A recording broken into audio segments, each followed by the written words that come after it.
Andito na ako ngayon naman sa ano. Kukuha sana ako ng gulay. Nasira ang gulay ko sa lamig, oh.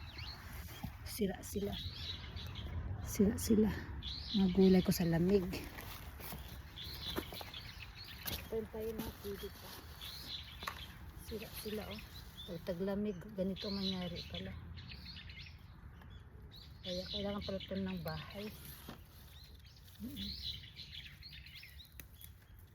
Tanggalin natin ang mga malalaki. Sayang naman.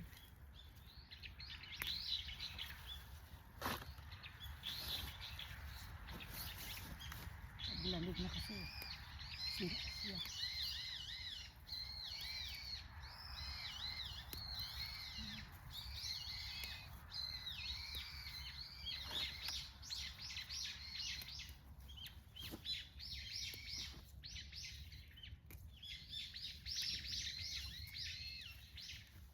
Tama pala yung kaibigan. Sabi na masasira daw. Ay, tara.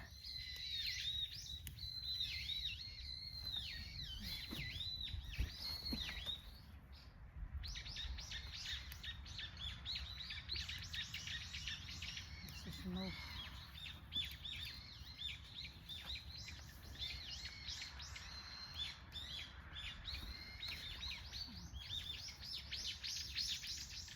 Ayan pa sa lamig.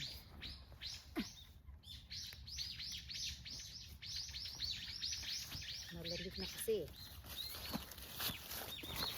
Pag malamig, ganito na pala mangyari sa kanya. Nakahandosay. Hindi na pwede pamigay. Itong dye ko naman, hanap tayo ng malaki. Nakahandosay na rin sila. Dito tayo makahanap ng mga malalaki. Pwede siguro na to. Malaki na ito.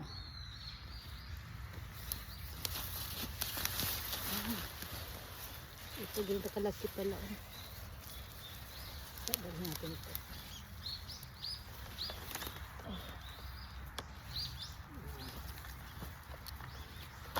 Hanap tayo ng malaki-laki pa. Shredded.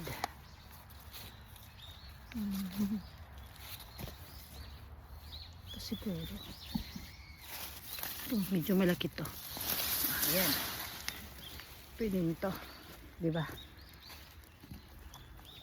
Ano, dahil sa lamig siguro, oh. Tignan niyo po, ano siya, sira na. Sira siya. Dalawa. Ito naman ang mga horenso. Horenso din, ano siya. Ito ang mga horenso spinach ko. Pero pag horenso, okay lang to. Ito, ano, tawag ito. Ito ang ano, ito ang carrots. Hindi pa malaki. Ito lang dito. Talaga nasisira pala siya, oh.